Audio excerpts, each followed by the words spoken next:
Ayan po mga kabida, isang magandang oras po sa lahat. Welcome po sa aking channel. Eto po, magbigay lang po tayo ng reaction po, mga kabida. Dito ho sa, sinabi po ng Pangulo po, na nangangamba daw siya mga kabida, na baka daw mabaliwala yung kanyang mga reforma, ligasiya, na kanya hong ginawa sa kanyang termino, po. O sakali man po, magbago po yung administrasyon po, mga kabida.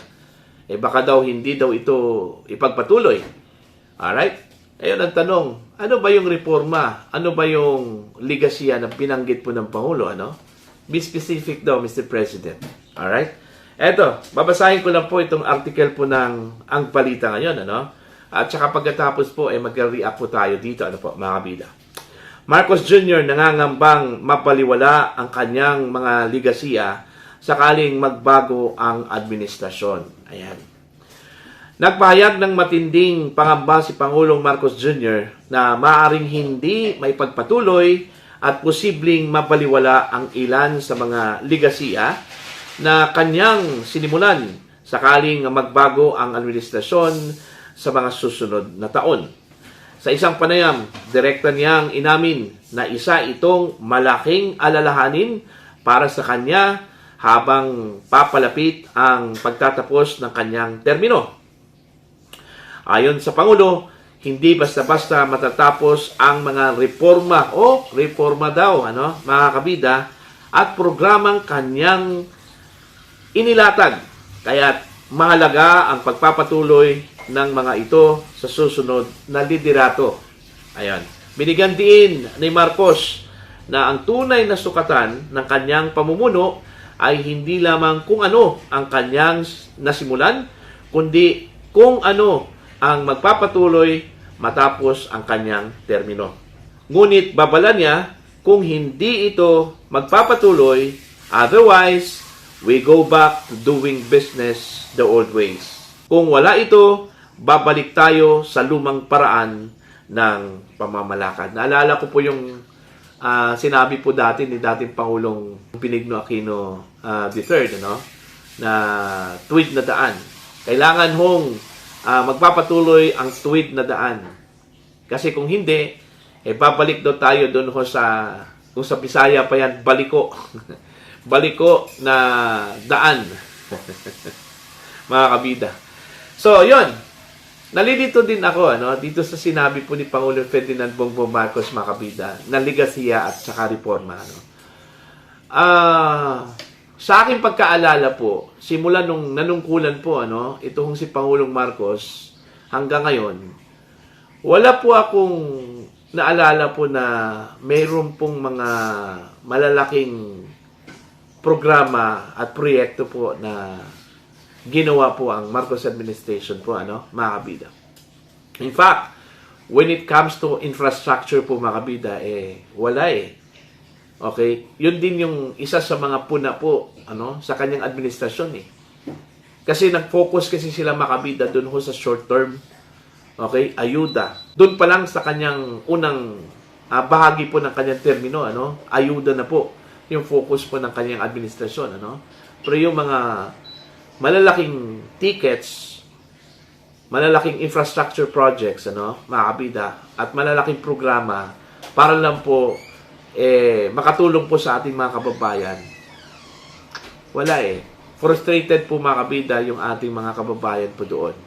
Again, sinimulan kasi nila ng ayuda, mga kabida. Ang mas lalong tumatak po sa Marcos administration, sa pagkakaalala ko lang po, mga kabida, ito hong issue po ng korupsyon. Okay? Dito mas lalong tumatak po sa mga Pilipino ang mga pangyayari po sa ilalim po ng Marcos administration. Kaliwat kanan na korupsyon po, mga kabida, mga skandalo po. Okay? Like, for example, ito hong binanggit po nilang mali-maletang pera po. Mantakin nyo, mali-maletang pera, okay, na ibinibigay daw, mga kabida, doon sa mga politiko. Okay? Mantakin nyo. Samantalang, yung mga kababayan po natin, ang mga Pilipino, naghihirap po, mga kabida, dahil sa pagtaas po ng presyo ng mga bilihin, Okay? Pagbaba po ng inflation rate, mga kabida, yung kawalan ho ng direksyon po ng administrasyon para lang po maibsan po mga kabida yung pasanin po ng mga Pilipino. Okay? Yun yung naalala po at mas lalong tumatak po mga kabida. Yung utang po ng Pilipinas na halos tagaliig na po. Mantakin nyo nasa 18 trillion pesos na po yung utang po natin. Halos kada taon po ay umutang po tayo, mga kabida. O eto, bago po. May bagong uutangin na naman po mga kabida ang administrasyon po, In fact, masaya ang Pangulo. Kasi nakakuha daw ng 60 billion pesos daw na utang mula sa World Bank ang Pilipinas, mga kabida. So doon pa lang, wala na. Ano nang sinasabi po ng Pangulo na ligasiya na kanya hong gusto niyang ipapatuloy po, kung sakaling man po magbago po itong administrasyong ito, po, mga kabida. Aber? So, be specific, Mr. President. Ano ba yung sinabi mo na ligasiya? Ano ba yung sinabi mo na mga reforma po, Para at least alam po namin na meron palang reforma po na ginagawa ang administrasyong ito. Meron pong ligasiya ang administrasyong ito, po, mga kabida. Para matandaan po namin, maalala po namin yan.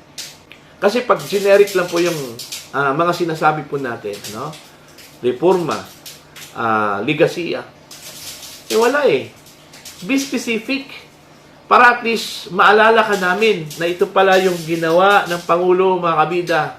Ito, tumatak talaga sa mga Pilipino, na ito po exclusively ginawa po ng Pangulo. Wala po. Kaya nga, ipaalala po sa amin, Mr. President, ano yung mga sinasabi mong ligasiya at mga reforma po. Baka nakalimutan lang talaga namin po, Mr. President. Alright? I'm sure kung meron man pong mga magagandang ginawa po, ang administrasyong ito, mga kabida, naniniwala po ako, kung matino lang po yung susunod na administrasyon po, mga kabida, pagpatuloy yan. Hindi po yan baliwalain po, Kung ito po ay nakakatulong po sa mga Pilipino, mga kabida. Kaso, wala ho tayong natandaan po, mga kabida, na mga reforma po, Ultimo, mga kabida, yung pag-address dito ho sa issue po ng pagtaas ng presyo ng mga produktong petrolyo, wala ho silang ginawa, meron ba silang ginawa para at least bumaba po ang presyo po ng mga produktong petrolyo? Wala. Kasi halos kada linggo po, mga kabida, tataas po ang ating presyo ng mga produktong petrolyo, In fact, meron nang nagbabadya, next week, Okay? Tataas na naman po yung crude oil po, mga kabida. O see? Walang katapusan po yung pagtaas ng presyo po ng mga produktong petrolyo. Meron bang ginawang administrasyong ito? Okay? Parang nagtitinginan lang po, Okay? Kasi po, tied yung kanilang mga kamay dito, mga kabida. Wala ho silang magagawa dito because meron po tayong batas na nagderegulate po, mga kabida, ng mga produktong petrolyo. Itong Oil Deregulation Law. Nakagapos yung kanilang mga kamay dito, Kaya nga, instead na doon sila mag-focus sa pagpababa po, mga kabida, ng presyo ng mga produktong petrolyo, at least man lang doon sila sa ibang mga bagay po, mga kabida. Like for example, para lang po mapigilan po itong domino effect, mga kabida, ng pagtaas po ng presyo ng mga produktong petrolyo. Focus dapat sila doon sa ibang mga produkto. Like mga pangunahing bilihin po natin, basic commodities and prime commodities po. Ano ang pwede pong gawin po ng gobyerno dito? Para lang po hindi ito maapektuhan po, mga kabida, sa pagtaas po ng presyo ng mga produktong petrolyo. Shall we say, magbigay po sila ng subsidy po. Okay? Mga kabida.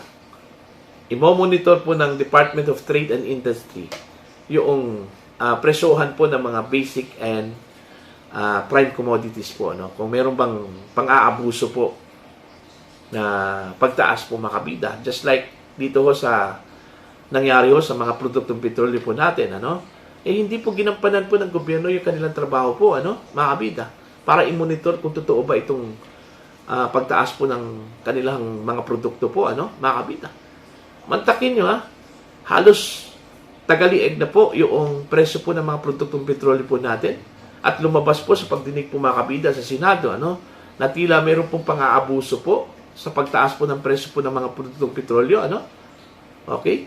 Kumita po mga kabida ang mga malalaking kumpanya po ng mga langis ng halos 3 bilyong piso kada araw po dito. Tapos lumabas po mga kabida, no? Nang kanila palang ibinenta po ay yung mga old stock, yung mga in-inventory po nila, no? Mga kabida. O, sino yung niloloko po? Diba ang mga Pilipino? Okay? O, ginawa ba ng gobyerno yung kanilang trabaho po? Department of Energy, ginawa ba nila yung kanilang trabaho para i-monitor ito? Para siguruhin po na yung pagtaas po mga kabida ng presyo po ng mga produktong petrolyo, makatarungan ba? Justifiable ba? Hindi po nila ginawa yon. Yun ba yung ipinagmamalaki po ng Pangulo? Ano? Na legasiya po niya? Mga reforma? Wala ko siyang ginawang reforma sa krisis ngayon, ano? Mga kabida. Kaya nga, wala ko siyang karapatan na mangamba, ano? Mga kabida. Oh. Wala ko siyang karapatan na mag-alala. Kasi po, kung basahin lang natin yung mga comments mula sa mga netizens, ano, mas lalo ho silang nagkaroon po ng pag-asa po sa susunod na administrasyon kaysa ngayong administrasyong ito, ano, mga kabida. Okay? Mas lalo ho silang nagkaroon po ng trust sa susunod na administrasyon. At makasakali po na baka makalabas tayo, ano, ang Pilipinas, mga kabida, sa bangungot na nangyayari po ngayon, ano, sa kasalukuyang administrasyon po, ano po, mga kabida. Ito, personal na opinion ko lang po ito, ano. Okay? Baka marami hong magtaas ang kilay dito, ano, mga kabida.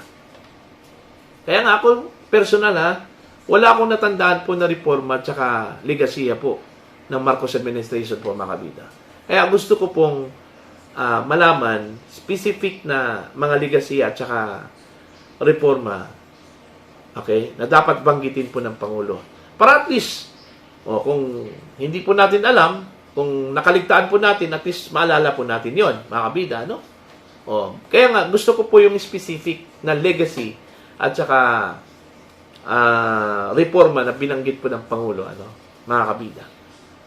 Okay? Kayo, meron ba kayong natandaan na legasiya po at mga reforma na ginawa po ang Marcos administration po, ano, mga kabida? Please comment down. Sa mga hindi pa po subscriber po sa aking channel, please subscribe. Just click the subscribe button, click the notification bell, click all para updated po kayo mga kabida sa aking mga uploads. Maraming salamat po sa inyo lahat.